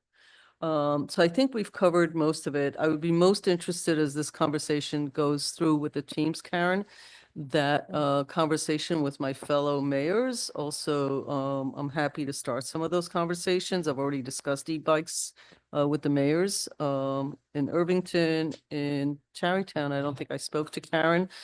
Sleepy, I haven't, but Croton and obviously Austining for sure, because I think that will also make this flow a lot better. So I think we're good, unless somebody else has something else to add. So next steps would be what, Karen? You've got a couple of these pieces. When are we expecting? I don't want to wait 2 more weeks because. So, when do you think? Again, I'm going to defer to the project mover team in terms of assisting, in creating a communications plan. How quickly do you think that can be turned around? So we've largely developed the communications and marketing plan. It's more just a matter of giving you a clean copy of that. That's Okay. presentable for the public and for the Board of Trustees. So if we assume, there's another way to look at this, if we assume that the marketing and communication, if this structure is okay With some of the changes discussed tonight. with some of the changes discussed tonight, which I've made a list of, if this is okay, then essentially, we will show you communications in advance, but we could then theoretically schedule relatively soon. So if I'm thinking, I don't see a reason why we couldn't schedule, either next week or the first week in May. Okay. I think right. maybe the first week in May, just because we have a lot going on our side, just to make sure that Jamie Okay. can do the social media and we get everything lined up. But, I don't see why we couldn't do it if that's agreeable to the Project Mover team. Yeah, absolutely. And that's kind of in line with what we were planning initially, before the changes that happened. We were planning on launching Terrytown and Sleepy Hollow first week of May. So we can absolutely lump the Village of Ossining into that as well. From our perspective for the Village of Ossining, the only thing that needs to happen is executing the site agreement. Otherwise, we have the bikes built up. We're ready to deploy. We just need to install 2 racks. So it's a matter of a day in order to turn around approval to actual implementation. Okay. Okay, so we're good with the pricing, even though it's a big increase from the original because there's a plan B and C. There's And other so that's why we alternatives didn't that do negotiate. make it affordable. That's why we didn't negotiate on that, so I'm just confirming that. Did you bring the microphone close to you for? Yes, because I need to know next steps. Yeah, There is a contract that is already Yes. prepared. Mayor, I apologize. I'm trying to okay, go get ahead. my head's thoughts. The contract is with drop. It was not, I told them to stop. Mm-hmm. Now, the question is the board comfortable with the contract, which itself does not reference pricing? Does the board or it does reference the 14 locations? What I want to know from the board is, are you comfortable with that? If you have an agreement among yourselves with the folks on here tonight as to what that pricing model is? Or do you need more information in the contract? That's the site agreement, license agreement, which right now does not have any reference to pricing. I just want that to be clear. It didn't last year either. Understood. So Of our I'm learning. just trying to get it understood. We gave you permission to sign. I don't want to make this into convoluted. I think we made it abundantly clear what we're looking for. I'm assuming you're not signing off on anything that doesn't meet our need. Therefore, I'm not sure that it has to specifically, if you could find a way to do in the contract without having to come back to us with her being given permission, that would be. Again, as the attorney, I just Right. want to make sure that when Karen signs. That we're giving And when the permission. folks at Drop sign, Right. it's okay that this is Got what you got it. That's what, okay? I don't want it to come back. Well, she's, If you have a pricing schedule, it can be added in. I can add anything in. So, It's- that's what we'll do. I think that what might be helpful is to add the pricing as a schedule within the contract so that we know that we signed the contract, and then as we go and renew the contract, we can review the schedule, because I assume one of the issues is in a launch program, the idea to really incentivize use with a very low cost is not an unusual, free Yeah, yeah. trial type thing. we got that. And that's a bit of what we were doing here. And I know from talking to the team that the break even when the grant funding goes away is going to be an issue. And we don't want to see is a huge jump where Right. it's now, unsustainable program. So that might mean that there's some analysis we have to do if we feel like the equity program is being abused or different things. So I think having the schedule and then as we Yeah. go through, having opportunities to converse and reassess. I don't think that there'll be any problem with that. I do want to say that the communications with this team has been really good for the most part. And I think one of the biggest challenges of public-private partnerships is you have several different private sector entities involved. You have Understood. the state involved, and you also have now several municipalities involved, and we're the test municipality. Right. So it's hard enough when you don't have all those separations, but this team has been doing a good job of communicating. I think this is just something that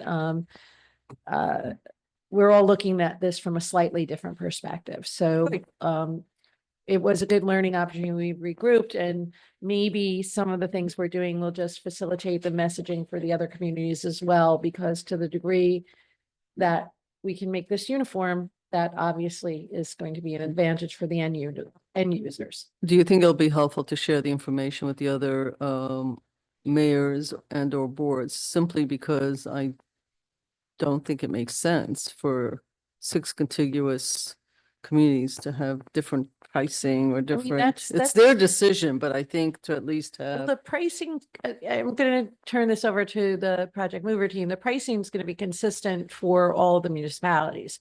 And as far as that launching, like the structure is going to be the same. right, And a lot of it's dictated by just what is feasible within the program itself. It may be, once we're all up and running, to have a point person from the communities that we do have a big meeting with everybody, but for the most part, the program's been pretty siloed by Okay. community. But at a certain point, when everybody's up and running, there's an opportunity to look at it maybe more holistically. well, I'm thinking more from community members, not from the other side, from the user, that, you want to have the same messaging, the same I everything, get the community point. to community. If you have if you're Right. looking at holistically from the Right. municipality side, and then the sharing of information, and this is what we posted, and here's that could make it and it could help with the branding of the program too. Yeah. So I think that's something that we can talk about. I don't know how much of that's been discussed within the team, on that, but I think But it's something to that's think worth a about, maybe. conversation Okay, going forward, now that we're getting to the point where we're regional. So yeah, well, that's the whole point. This wasn't done for Ossining. It was done where Ossining is a starting point, and then it moves up through New York State. Anybody else have anything? Great. Well, look, thank you, team, and everybody else on the call. A few things to think about, and hopefully a quick turnaround so we can roll this out as the weather gets really nice. And Okay, if we have we- any questions, we'll bring it up to you. we'll regroup, Alex and Bryn and Drew, later this week, and identify dates or date for next week. And then, for the first week of May, and we will get back to the board with that, and Yeah, just by we'll email. be on our way. Great. Thank you all. Well, thank Appreciate you. everybody's time. Thank you. Thank you. Okay. Next, so for the community development block grant, we've had Catherine Quispy as our community development advisory group member. And because we're part of the urban consortium that's running the community development block grant program for the county, every municipality who's part of that is part of that consortium has a representative. Catherine has indicated that she's no longer able to fulfill this role, and she's been doing it for quite a while, like over, I think before I started, like over 6 years. So the board will need to appoint somebody else. I just want to, for the public benefit too, I know I'd sent this to the board membership, but just so the public knows too, because it's important, the Community Development Advisory Group consists of 31 members for fiscal year 24, who each serve terms of at least 1 year. The board is composed of resident representatives from each of the 31 consortium member municipalities and several of the nonprofit agencies who operate consortium-wide programs. The chief elected official or board of each of the participating municipalities appoints a local resident to be a member of the group. Those appointed shall be familiar with and, where possible, be from one of the following groups: their low and moderate income population, minority group, elderly, a disabled or an owner of a business in a low, moderate income area. Or a member of organizations which represent low and moderate income individuals. The CDAG representative, as we call them, shall not be an official or employee of the municipality, and the members of the group, once they're established for 2025, will elect a chairperson. The roles and responsibilities of the Community Development Advisory Group rep are as follows. They meet approximately 4 times each fiscal year. Most meetings are held at 6 p.m. on Monday evenings I believe they're all held in White Plains. So the responsibilities and duties for these representatives include attending the meetings, advising the county executive through the Department of Planning staff on the programs and priorities contained in the applications that are being made by the municipality to the New York Department of Housing and Urban Development. They also advise and inform local officials about programs. They approve the submission of local proposals for activities to the Community Development Block Grant Program, the Home Investment Partnership, and the Emergency Solutions Grant programs. They form subcommittees if necessary for the purpose of discussing specific concerns such as housing, etc. And they assist residents and groups in preparing proposals for activities to be undertaken, including assuring that all local resident participation requirements are met. This is really a way to make sure that the proposals that the village puts forth for this funding are representatives of things not only we believe the community needs, but that the community itself is fully behind. So it's an important piece of the public representation. So we don't have another meeting again till May 7th. Next week it's a 5th Wednesday. But ideally, if the board can determine, and we will be happy to work with the board to facilitate that, somebody they'd like to appoint, we can do that officially via resolution at the next legislative meeting on It's May a 7th. mayor's appointment. The mayor board of trustees, yeah. It's a mayor's appointment. It's a chief elected, Chief or board, chief or board. yes. Right, not and. So it would be helpful to get some names. We have like 4 names that you guys had. And it sounds like they don't do it by Zoom, which is so unfortunate because one of the things people who do volunteer work always ask me, one of the challenges for me, like as I look for the other committees, is if they can do by Zoom, it's more of a slam dunk. But you said that they meet. They meet at 6. It's not clear that it's Oh. not on Zoom, so I can check with the planning Yeah, I department. think that would actually help a little bit. But More they may very flexibility. well do it via Zoom. I would Okay. assume. I said White Plains just because it wasn't listed, but it's very possible that it's via Great, Zoom. it'll just help us so if anybody can think of people, I don't want to name names obviously here, like, let me know so we can appoint, okay? But that's a pretty wide array, and the only other question I had is, so they can't be a municipal employee, but I'm assuming of this municipality, if they work somewhere else as, who knows, a clerk in who knows where, does that disqualify them? I'm just It asking says a an question. employee of the municipality they're the- representing, so I would assume. It's only it this could- one.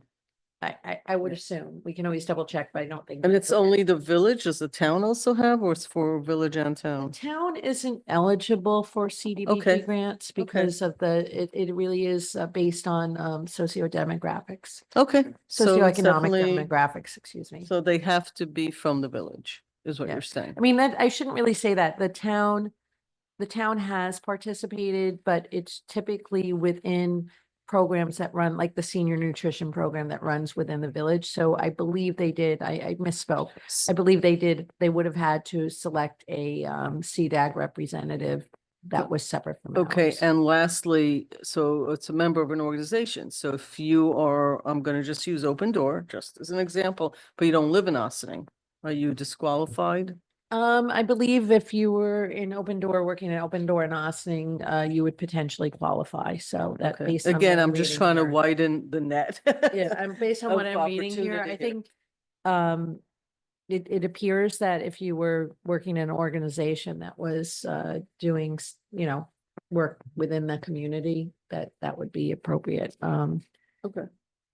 And so my next question is, could it be, so do the volunteer EMT or volunteer fire people, firefighters who live in Austin not qualify because they're volunteers? And technically they work. I'm just trying to get the net so that we have I opportunities. think we're going into probably gray areas. I Okay, think if fair they're enough. paid, I would say that if they were staff, yeah, they're Okay. not employees. All right. So if they're not employees, It just widens you the know. net. I'm just trying to it's been hard getting volunteers. So as long as we understand the parameters, we might come up with a couple of people. And what I'm gonna do is I'm gonna go through that list once we all agree and start asking people, because they have to be willing to accept the appointment. It's not who we appoint, it's who's willing to do it. The website says Austin Town doesn't represent. Yeah, they did, they Oh. do. So there you go. Okay. Next. Okay, next, I'm going to turn this over to Corporation Counsel, Stuart Kahan, to talk about revisions to our Freedom of Information Act, FOIL policy. Thank you, Village Manager. The board adopted a records access policy in 2020, which was modeled on the policy put together by the Committee on Open Government. In 2024, the Article 6 of the Public Officers Law, which is the Freedom of Information Law, was amended to specifically require that the policy include a provision with regard to the request for employee disciplinary records.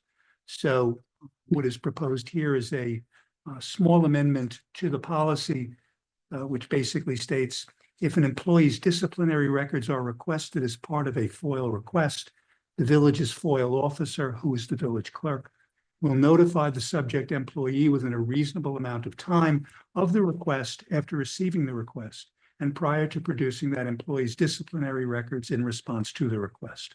I should point out that that language was provided following discussions with the village's labor council. That's the language that they have been recommending to their other clients with regard specifically to this. It does not apply to former employees. It only applies to current employees.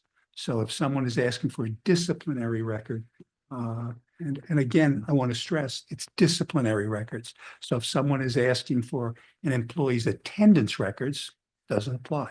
It's only disciplinary records. And that's specifically what the state put into its amendment. Essentially, you're telling the employee, someone is asking for your disciplinary records. The employee may want to go into court to get what is called a protective order against that particular request. That's the employee's choice. Otherwise, we would get the records, and as we often do, we go through them. We redact what has to be redacted, and we would provide it. But I can tell you, in the past, I guess about 2 years, I haven't gotten a request for a disciplinary record. I do get requests for employee records, but not disciplinary records. So this essentially would then comply with the new state statute or the amendment to the code to put this into the village's policy so that the employee would be notified in the event that there is a specific request for disciplinary records. And retired employees are not employees, it's current employees. Yes, I did make that inquiry also to Labor Council. Their advice was just treat it as current employees. Okay, are there any questions or comments, people? Okay, thank you, Stuart. Thank you. Okay. Next on our agenda, Doug Tershin, who is president of the Sparta Association.